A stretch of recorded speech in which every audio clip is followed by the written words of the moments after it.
আচ্ছা, আসসালামু আলাইকুম। আমি চট্টগ্রাম থেকে আসছি। যেহেতু আমি আমার আম্মুর সাথে আসছি। মানে আমার বলতে গেলে আমার পুরো ফ্যামিলি নিয়ে আসছে।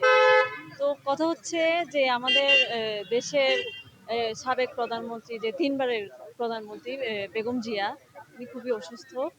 তো উনার শারীরিক অবস্থা জানার জন্য এখানে আসা। কিন্তু উনাকে তো আমরা দেখতে পারতেছি না। কিন্তু এটলিস্ট উনার যে শারীরিক অবস্থা আছে ওটা জানার জন্যই আসা। এত দূর থেকে জার্নি করে। তো কথা হচ্ছে আমরা চাই উনি তাড়াতাড়ি সুস্থ হয়ে যাক। ওই আশাটাই করি। সবার কাছে দোয়া চাই যে উনি তাড়াতাড়ি সুস্থ হয়ে যায়। আসলে এত দূর থেকে এসে তো আপনারা দেখতে পাচ্ছেন না, বাইরেই দাঁড়িয়ে থাকতে হচ্ছে।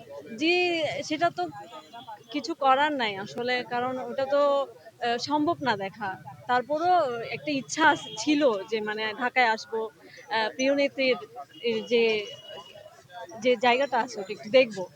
জি, সেই জন্য চলে আসছেন। জি, জি। আমরা কি যে আজকে এখানে বিশেষ আপনার কোনো উপস্থিতি তারেক জিয়ার কোনো বিষয় নিয়ে? ওরকম কিছু আসলে আভাস পাই নাই। তবে আমি শুনতেছি যে মানে জনসাধারণ মানুষ বলতেছে যে উনি আসবে।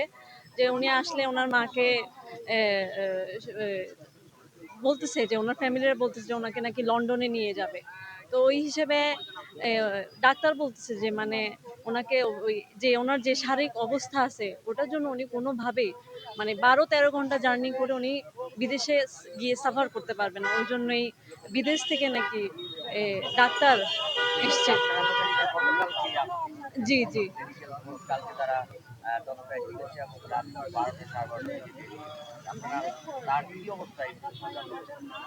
আসলে জানতে পারছি যে উনি মানে একটু স্বাভাবিকভাবে আছেন, মানে একটু সুস্থ আছেন। তবে প্রপার যে সুস্থতা আছে ওটা আমরা কামনা করতেছি। কিন্তু আমরা তো জানি না যে উনি প্রপার সুস্থ আছেন কিনা। আমরা জানি যে দল থেকে বলেছে যে এখানে আসার জন্য না করার কথা। আপনারা এতটা জেনেছেন যে বাইরে দীর্ঘ নিয়ে মানে কি লাভ এখানে? কি লাভ বলতে আসলে মায়া, ভালোবাসা, একজনের প্রতি ভালোবাসা, একজনের প্রতি মায়া, ওইটা ধরেই আসা আরকি। এত দূর থেকে জার্নি করে। ভালোবাসার মানুষ যেহেতু অসুস্থ তাকে একবার হলেও দেখা, না দেখলেও তাকে তার বিষয়ে জানার জন্যই আসা। ধন্যবাদ আপনাকে। আপনার নাম এবং কি আপনি কি রাজনৈতিক কোনো কর্মসূচি না, আমি তো একজন স্টুডেন্ট। আমি রাজনীতিতে অবশ্য নেই। তবে আমার মা হিসেবে আমি আমার মাকে সাপোর্ট করি ওই হিসেবে। এজন্যই আসছেন। জি, জি।